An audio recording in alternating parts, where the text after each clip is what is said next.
नमस्कार, आप तमाम दर्शकों का स्वागत है। मैं अरुण गोस्वामी। आयुक्त छोटा नागपुर उत्तरी कुलदीप लाकरा पहुंचे अंचल कार्यालय गोविंदपुर, जहां उन्होंने कार्यालय का निरीक्षण किया। निरीक्षण करने के बाद उन्होंने प्रेस वार्ता में कहा, अंतर्गत अंचल कार्यालय का निरीक्षण का तिथि निर्धारित किया था, तो उसी क्रम में कार्यालय का निरीक्षण करने के लिए आए हैं। ये प्रत्येक सीनियर पदाधिकारी को अपने क्षेत्र के विभिन्न कार्यालयों का निरीक्षण करने का बोर्ड ऑफ मिसलेनियस रूल के अंतर्गत प्रावधान है कि जो भी कार्यालय है जो सरकार के प्रावधान नियम के अनुसार काम कर रही है, एक कुछ उसमें खामियां हैं, इसका निरीक्षण करने का जो प्रावधान है इसी के अंतर्गत अंचल का निरीक्षण कर। सर, बहुत सारे मामले यहाँ पेंडिंग है, शिकायतें लगातार आ रही है, पैसे मांगने की शिकायतें आ रही हैं, म्यूटेशन जमाबंदी को लेकर शिकायतें आ रही है। तो अंचल के खास करके बात करें, बहुत सारे लोग ऐसे हैं सर जो 2019-20 से भी लंबे समय से दौड़े, लेकिन उनका म्यूटेशन नहीं हो पा रहा है, सब कुछ सही कागजात रहने के बावजूद।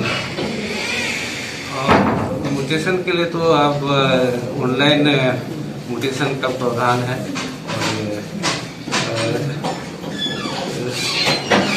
सेवा अधिकार अंतर्गत भी म्यूटेशन को लाया गया है। निर्धारित अवधि में इसको संपादन करना है, और अगर नहीं करते हैं तो उसके लिए भी प्रावधान है। सर, जांच में आपने क्या पाया? जो जांच किया अभी तक? जांच नहीं, ये तो ऑफिस का निरीक्षण है, तो जी कर रहे हैं। सर, ये सबसे बड़ी शिकायत यहाँ की है, जो गैर आबाद खाते की जमीन थी उसका बंदरबाट हो गया, और यहाँ जो सीओ बैठते हैं अंचल अधिकारी, उनका काम है हम नए जो अभी खाता बना है उसके हिसाब से देखेंगे। तो इसके हिसाब से गैर आबाद जमीन का उपयोग लोग कर रहे हैं, दुरुपयोग कर रहे हैं, उसका सर समाधान कैसे होगा? जीएम जमीन जो है उसमें जो नया जमाबंदी खुला है, वो जमाबंदी जो प्राधिकार है, जो सक्षम पदाधिकारी है, उसके द्वारा बंदोबस्त किया है, अथवा ये बिना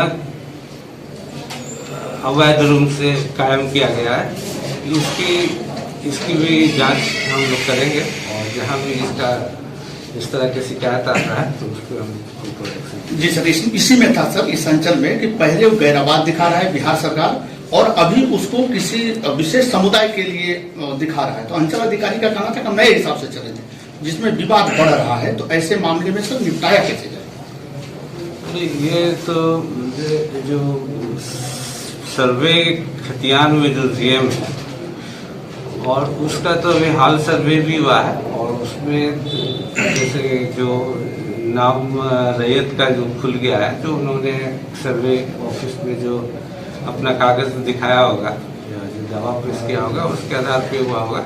लेकिन भी अगर इसमें कुछ विसंगतियां हैं तो उसको जहाँ तक हम लोग के संज्ञान में आएगा तो सर एक मामला और है, कुछ सरकारी जमीन है जो कि तत्कालीन में अंचल अधिकारी के द्वारा रोक लगा दी गई थी, लेकिन ये वर्तमान में अंचल अधिकारी के द्वारा उसको पास करा के कार्य शुरू करने का आदेश दिए गए। ऐसा ही मामले आए हैं, और वहाँ पे बाउंड्री का निर्माण भी किया जा रहा है, जैसे कि एक डीएल बड़ा मौजा हो गया, एक फिर नाली मौजा हो गया।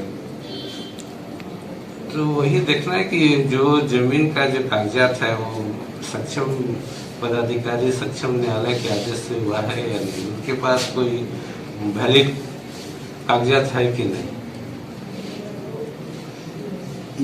इसके अलावा सर मान लीजिए कि जो काम रुक गए हैं अभी तक, जो बहुत दिनों से पेंडिंग है, उसको लेकर भी कुछ दिशा निर्देश दिए जा रहे हैं क्या? जैसे डॉक्यूमेंट खारिज हो गए, कल 2 में चढ़ाने की बात हो गई, या म्यूटेशन हो गए, उसको लेकर भी कुछ दिशा निर्देश निगत किए गए हैं? नहीं, वो सारे बिंदु को हम लोग निरीक्षण के क्रम में देखेंगे, तो उसके बाद निरीक्षण टिप्पणी हम लोग भेजेंगे जी कंप्लायंस को। सर एक सवाल बीबीएन के ऊपर पूछ सकते हैं? इतना सर कल मीटिंग भी किया आपने, वहाँ पे परीक्षा क्या निर्णय लिया गया उसको? ये तो जैसे सरकार का जो गाइडलाइंस है कोविड प्रोटोकॉल के तहत, वो जितने भी ऑफलाइन एग्जामिनेशन है उसको 31 जनवरी तक स्थगित किया गया था। पहले 15 जनवरी तक किया गया था, बाद में उसको 31 तक कर दिया गया। तो कई पद खाली हैं, उसके लिए कुछ पद जो टीचर्स के और नॉन टीचिंग स्टाफ के लिए भी है, उसके लिए हम लोगों ने रोस्टर भेज दिया है। तो 3 और 4 का जो नियुक्ति होती है वो आपका कर्मचारी चयन आयोग करेंगे, और जो टीचर्स का जो है उनका यूपीएससी के माध्यम से होगा। सर नए भवन में शिफ्टिंग कब तक, क्योंकि उद्घाटन हो चुका है और अभी भी बहुत सारे काम पूरा नहीं हुआ है।